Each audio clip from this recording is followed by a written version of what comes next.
यहाँहरू सबैजनालाई यीशु ख्रीष्टको नाममा जय मसीह दिदीहरू। अनि उहाँहरू चाहिँ हाम्रो चर्चको धरक नेपाली चर्च कुबेटको एकदमै असल दिदीहरू हुनुहुन्छ।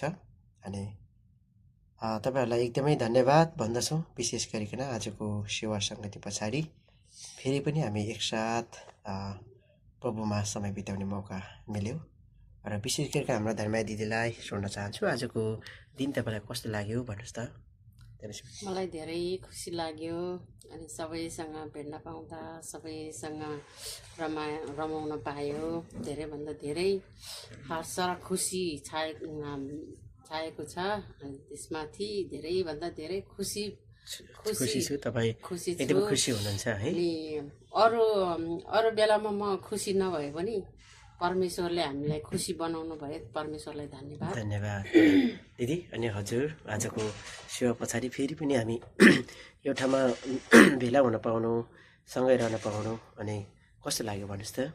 हुन्छ, जय मसीह। हाम्रो भाइलाई पनि कतिजनाको चाहिँ सङ्गति नजाने बानी हुन्छ, तर हिब्रू 10:25 चाहिँ भन्दछ हामी चाहिँ एकसाथ भेला भएर प्रभुको महिमा गर्नुपर्दछ। किन भन्दाखेरि प्रभुको दिन नजिक आइसकेको छ। अनि हामीले चाहिँ हाम्रो जीवनको हरेक जुवाहरू चाहिँ प्रभुमा बिसाएर हामीले प्रभुको वचनअनुसार हिँड्नुपर्छ। अनि छैटौँ दिनसम्म प्रभुले हामीलाई ड्युटीहरूमा जाँदा आउँदा हरेक कुरामा सहायता गर्नुभयो। अनि सातौँ दिनमा चाहिँ हामी थकित हुन्छौँ ड्युटीमा, मनको थकान, ड्युटीको थकान, हरेक थकान हाम्रो जीवनमा हुन्छ। अनि त्यो चाहिँ प्रभुको वचनमा राखेर मेरो वेदीमा आऊ भन्नुभएको छ। अनि हामी चाहिँ टाढा नजिकबाट हामी सबैजना एक ठाउँमा हामी भेला भयो। अनि हिब्रू 10:25 भने जस्तै गरी हामी एक ठाउँमा भेला भयो। अनि प्रभुको महिमा गर्नलाई सहायता गर्नुभयो। हाम्रो मण्डलीको पास्टर र डिकन विश्वासीजनहरू सबैजना आउनुभयो। जतिजनाको छुट्टी मिलेको थियो सबैजना आउनुभयो। अनि आजको सेवासँग एकदमै आशिषमय, शान्तिमय भएको थियो।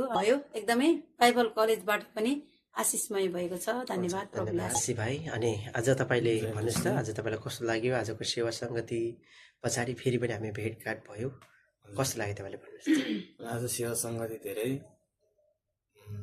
उत्साह, होइन, धेरै खुसी, धेरै निराशमा भएको थिएँ म एकछिन, कसरी त्यो चलाउने होला भनेर। क्यामेरा हजुर। त्यतिखेर म धेरै डराइरहेको थिएँ। त्यहाँ गएर काम गर्दै गर्दा त्यो डरको आत्मा हट्यो र मैले त्यो काम गर्न सफल भएँ। अनि आएर बाइबल कलेज पढेँ। पहिलाको भन्दा अलि त्यो जान्ने, होइन, त्यस्तो भएँ म।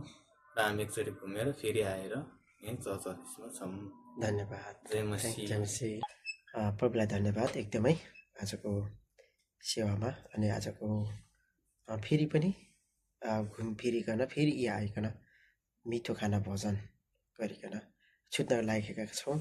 सबैजनालाई परमेश्वर आशिष दिनुभएको छ। जय मसीह, जय मसीह, जय मसीह भाइ, जय मसीह। फेरि पनि भेटौँला ल। जय मसीह।